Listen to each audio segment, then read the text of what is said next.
In this video, I'm going to show you how to continue watching a paused YouTube video on Chrome in just a few simple steps.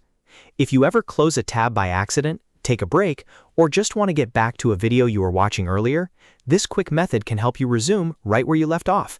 It's fast, easy, and you don't need any extra tools or extensions.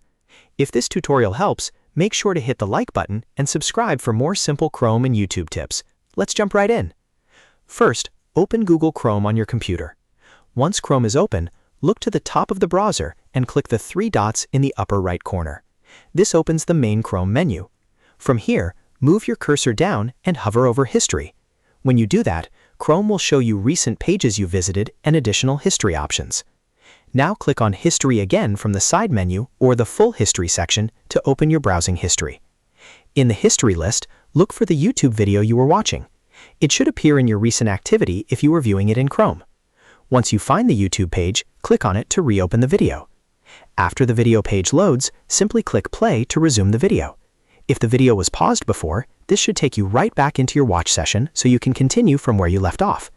This is especially useful if Chrome closed unexpectedly or if you need a quick way to return to a video without searching for it again. And that's all there is to it. You now know how to continue watching a paused YouTube video on Chrome using your history. If this video saved you some time, please give it a like and subscribe to the channel for more helpful tutorials just like this one. Thanks for watching, and I'll see you in the next video.